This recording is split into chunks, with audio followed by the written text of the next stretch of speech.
നമസ്കാരം. ബാലൻ the boy റിലീസായിട്ടുള്ള ഏറ്റവും പുതിയ പടമാണ് ബാലൻ ദ ബോയ്. ഒരുപാട് ഫിലിം ഫെസ്റ്റിവലിലൊക്കെ എൻട്രി കിട്ടിയിട്ടുള്ള ഒരു സിനിമയാണ്. അതിന് പുറമെ ജാനേമൻ പോലെയുള്ള പടം, ഒരു സൂപ്പർ ഹിറ്റ് പടം, മഞ്ഞുമൽ ബോയ്സ് പോലെ ഇൻഡസ്ട്രി ഹിറ്റായിട്ടുള്ളൊരു പടത്തിൻ്റെ ഡയറക്ടറായിട്ടുള്ള ചിദംബരമാണ് ഈ സിനിമയുടെയും സംവിധായകൻ. ഒപ്പം ഗംഭീര ടീമാണ് ഈ പടത്തിൽ വർക്ക് ചെയ്തിട്ടുള്ളത്. ഹർഷൻ എഡിറ്ററായിട്ടുള്ളത്, അതുപോലെ തന്നെ സുഷീൻ ശ്യാമുണ്ട്. അതിൻ്റെ മ്യൂസിക്, ഒറിജിനൽ സ്കോറൊക്കെ സുഷീനാണ്. അത് ഷൈജു ഖാലിദിൻ്റെ ഫോട്ടോഗ്രാഫി, അതൊക്കെ ഭയങ്കര രസമായിരുന്നു തിയേറ്ററിൽ. അപ്പോൾ ഭയങ്കര ക്രൂ ആണ്, 3-4 പ്രൊഡ്യൂസേഴ്സും ഉണ്ട്. ഭയങ്കര ഇതിൻ്റെ കഥ പറയുന്ന രീതികളൊന്നും ഫ്രഷൊന്നുമല്ല, പക്ഷെ ഇത് ഉദ്ദേശിച്ചിട്ടുള്ള കണ്ടൻറ്റ് ഭയങ്കര ഫ്രഷാണ്. അതുകൊണ്ട് തന്നെ ഈ പടത്തിന് എന്തെങ്കിലും ഒരു അവാർഡ് കാറ്റഗറിയിലൊക്കെ ഈ സിനിമ ചിലപ്പോൾ തിരഞ്ഞെടുക്കപ്പെട്ടേക്കാം.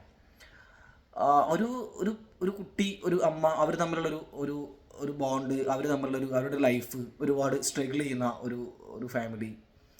അതായത് ഒരു ചെറിയ കുടുംബം, പല പേരുകളിൽ പല നാടുകളിലൊക്കെ പോയി പോകുന്ന ഒരു ഫാമിലി, ഒരു അമ്മയും ഒരു മകനും, അതാണ് ഫാമിലി.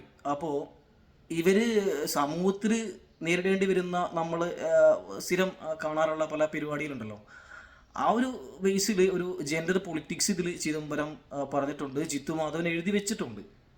അങ്ങനെയാണ് ഈ സിനിമയുടെ ആദ്യ പതി എന്ന് പറയുന്നത്. അവരുടെ ആ ഒരു ലൈഫാണ്. അത് ഭയങ്കര ഫീലായിരുന്നു പടം കാണാൻ തിയേറ്ററിൽ നിന്ന്. കാരണം പ്രത്യേകിച്ച് ഷൈജുവിൻ്റെ ഫോട്ടോഗ്രാഫിക്കൊപ്പം തന്നെ സുഷീൻ്റെ സോങ്ങുകളൊക്കെ ഭയങ്കര രസം.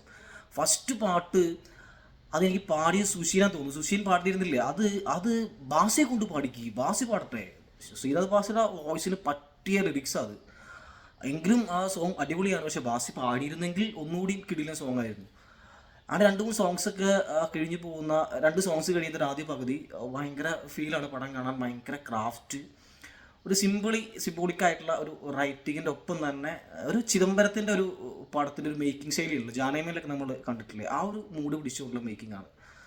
ആ സെക്കൻഡ് ഹാഫിലോട്ട് കിടക്കുമ്പോൾ പടം കുറച്ചുകൂടിയും വേറൊരു, അതായത് കണ്ടൻറ്റും മാറുന്നില്ല, പക്ഷെ വേറൊരു ലെയറിലേക്ക് പടം പോയി. അതായത് അതുവരെ ഗംഭീരമാണെന്ന് പ്രതീക്ഷിച്ച് പടം കുറച്ചൊന്ന് താണു സെക്കൻഡ് ഹാഫിൽ. അത് സ്ക്രിപ്റ്റിൻ്റെ ഇഷ്യൂ മാത്രമല്ല, മേക്കിങ്ങിൻ്റെ ഇഷ്യൂ അല്ല, സംതിങ് ഇസ് ദർ. അത് ഫീച്ചർ ഫിലിമായിട്ടാണ് എടുത്തിരുന്നതെങ്കിൽ കുഴപ്പമുണ്ടായിരുന്നില്ല. ഇതൊരു ഫീച്ചർ ഫിലിമിനെ മൂടെ പിടിച്ചിട്ടില്ല. ഒരു ക്ലാസിക്കലാണ് ഈ പടം എടുത്തിട്ടുള്ള, ഒരു ക്ലാസിക്കൽ, ഒരു ത്രില്ലിങ് മൂടൊക്കെ പിടിച്ചിട്ടുണ്ട്. അപ്പം അങ്ങനെ ഈ പടം പോകുന്ന കാസ്റ്റിംഗ് മാറി. കുട്ടി എന്ന് പറയുന്നത് വലുതാവും. അപ്പം എടുത്തിട്ടുള്ളൊരു ഒരു പയ്യനെ, അത് വളരെ മിസ്കാസ്റ്റാണ്. എനിക്ക് പേഴ്സണലി കണക്റ്റ് ആയില്ല ആ പയ്യൻ്റെ ആക്ടിങ് ഒന്നും. ഫസ്റ്റത്തെ ഒരു ചെറിയ പയ്യൻ കിഡിലായിരുന്നു. ഒരു ടീനേജ് ഒരു കാറ്റഗറിയിലേക്ക് വന്നപ്പോൾ കുറച്ച് വലുതായി. അപ്പോൾ കുറച്ച് ബുദ്ധിമുട്ടുകൾ പലയിടത്തും ഫീൽ ചെയ്തു. ഇത് അഭിനയിച്ചിരിക്കുന്ന ഇതിൽ ടൊവിനോ ഒരു ഗസ്റ്റ് അപ്പിയറൻസ് ഉണ്ട്. അത് ഒരു ട്രെയിലറിൽ അവർ പറഞ്ഞിട്ടുണ്ട്. അപ്പോൾ ഇത് ക്യാമിയോ ആണ്, അത് വലിയ സസ്പെൻസ് ആയിട്ടുള്ളതൊന്നുമല്ല. പുള്ളിക്കാരത്തിൽ വയറൊക്കെ വീർപ്പിച്ച് ഒരു കുമ്പയൊക്കെ സെറ്റ് ചെയ്ത് വെച്ചിട്ടാണ് ഇതിൽ അഭിനയിച്ചിട്ടുള്ളത്. ഓക്കെ ടൊവിനോൻ്റെ ഒരു വേറിട്ടൊരു ക്യാരക്ടർ നന്നായിട്ട് തന്നെ ടൊവിനോ പിടിച്ചിട്ടുണ്ട്. സെക്കൻഡ് ഹാഫിലോട്ട് പടം ഇതിൻ്റെ ഒഴുക്ക് പോയിന്ന് മാത്രമല്ല, ഇവർ പറയാൻ ഒരു ഗംഭീര ക്ലൈമാക്സ് ഈ പടത്തിനുണ്ട്. അത് ഗംഭീര ക്ലൈമാക്സാണ്. അത് ഒരുപാട് നമുക്ക് ചർച്ച ചെയ്യാൻ പറ്റിയൊരു ക്ലൈമാക്സ് ആണത്. അപ്പോൾ ആ ഒരു ക്ലൈമാക്സിന് വേണ്ടിയിട്ട് സെക്കൻഡ് ഹാഫ് ഇങ്ങനെ നീട്ടി ഇങ്ങനെ പടം വലിപ്പിച്ച്, ഇത് ശരിക്കും ഞാൻ പറയാ ഒരു ഫീച്ചർ പടമായി എടുത്ത് കഴിഞ്ഞാൽ ഈ പടം കിട്ടില്ല. ഒരു 1.25 മണിക്കൂർ, ഒരു 2 മണിക്കൂറിനുള്ളിൽ ഈ സിനിമ മതി. ഒരു 1.5 മണിക്കൂറിൻ്റെ പടമുള്ളൂ. പക്ഷേ ഇതിൽ ഒരുപാട് ഷൈജുവിൻ്റെ ഫ്രൈമിനുകൾക്ക് വേണ്ടിയിട്ട് ചിദംബരത്തിൻ്റെ ഒരു മാജിക്കൽ ഒരു ഒരു ഒരു ഒരു ഒരു എക്സിക്യൂട്ട് ചെയ്യാൻ വേണ്ടിയിട്ട്, ആ ഒരു മാജിക്കൽ ഫ്രെയിമുകൾ എക്സിക്യൂട്ട് ചെയ്യാൻ വേണ്ടിയിട്ട് ചിദംബരം കിടന്ന് പാടുപെടുന്ന രീതികൾ സെക്കൻഡ് ഹാഫിൽ നന്നായിട്ട് തന്നെ ഫീൽ ചെയ്തു. സുഷീൻ്റെ മാക്സിമം പടത്തെ ഹെൽപ്പ് ചെയ്തിട്ടുണ്ട്. അങ്ങനെ നല്ല അടിപൊളി ഫസ്റ്റ് ഹാഫാണ്.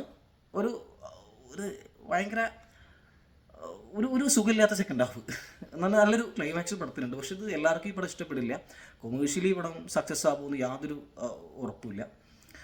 അങ്ങനെ ഒരു പടം, ഒരു ക്ലാസിക്കൽ പടമാണ്. ചിലപ്പോൾ ഒരു അവാർഡൊക്കെ വേണമെങ്കിൽ കിട്ടിയായിരിക്കാം പടത്തിന്. ഇതിൻ്റെ കോണ്ടൻറ്റ് ക്ലൈമാക്സ് ഭയങ്കര രസമായിരുന്നു. അത് കുറച്ച് പരിപാടി ഉണ്ട്. അപ്പോൾ ഇങ്ങനെ ഈ ഫീച്ചർ ഫിലിമുകൾ ഇഷ്ടപ്പെടുന്ന, ഒരു ക്ലാസിക്കൽ ടച്ചുള്ള പടങ്ങൾ ഇഷ്ടപ്പെടുന്ന ആളുകൾക്ക് ഇഷ്ടപ്പെട്ടേക്കാം. പ്രത്യേകിച്ചൊന്നും പറയില്ല. Thank you.